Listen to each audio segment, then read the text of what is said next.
Hey everybody, this is Elizabeth with World's Cup of Joe, the Inspired Goddess. I love the topic I'm about to discuss as it pretty much is relevant to every moment of every day for each of us, and that is mind versus soul.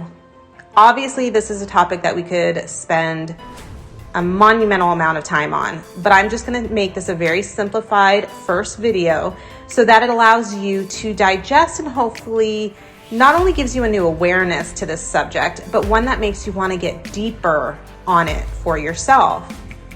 So what is mind, and are we our minds?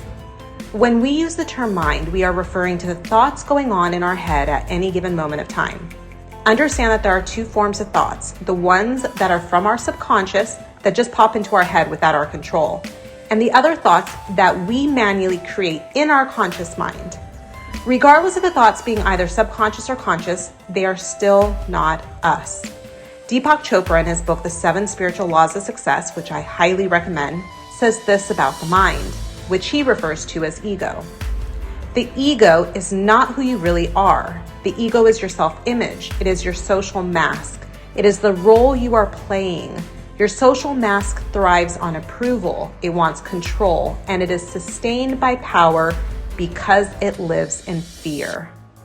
In her book, The Lightworker's Source, Savannah Arienta echoes the same message of the mind living in fear, but she explains why it uses fear.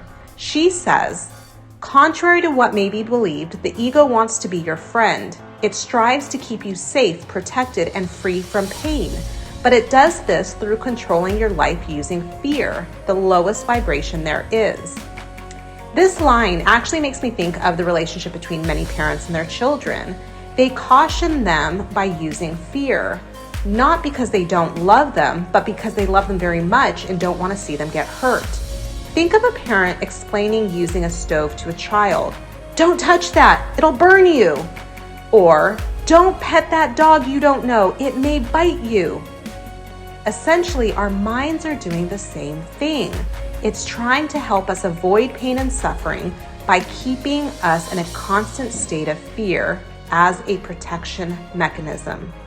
But living in fear is actually doing us harm. It's not allowing us to live our best lives, and that is where understanding that we are our soul is essential to feeling the peace and beauty life has to offer. So I'll repeat. We are not our minds. We are our soul, which is the observer of the mind. Our soul watches, as the observer, everything that takes place in our physical world and our physical bodies. Deepak Chopra says this when contrasting our soul to the previously mentioned mind attributes. Your true self, which is your spirit, your soul, is completely free of those things. The simplest way for us to teach what soul is that soul is the observer that has no expectations, no preferences, and no judgment.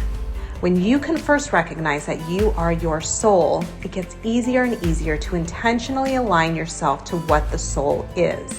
Again, the observer that is free of preferences, expectations, and judgment. Now, why would you want to align with soul? What's the benefit of living as soul versus living through mind, which is the way we've always lived?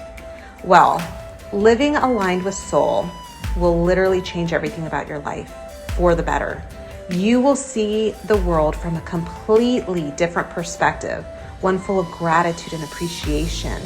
You'll start manifesting the best that life has to offer into your experiences. You will create relationships that are not only fulfilling, but full of love and positivity. You will attract everything that your heart desires through your alignment to soul. How does one start to differentiate between mind and soul? Arienta says, there's a certain tone and verbiage to the voice of the higher self, and you must learn to recognize it. The voice of the higher self is loving and supportive. It is never self-deprecating, and it doesn't instill fear or threats. So any negative internal dialogue that you experience is not coming from the higher self. I equate thoughts from mind feeling almost like you're in the middle of turbulent rapids. The water's rushing over you, around you at such a frenzied pace, and there's a lot of fear taking hold all the while not being able to see anything in the water with any bit of clarity due to all the waves. While thoughts from soul are like you're standing in the middle of a calm brook. The water isn't moving and there's just peace and stillness and clarity when you look at what's around you. That's the difference between the thoughts of mind and those from soul.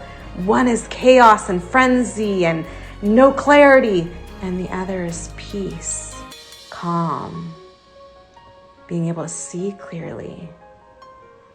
Learning how to distinguish the two will be transformative to your personal growth. This is becoming aware, and this, my loves, is when the magic happens. Love you guys.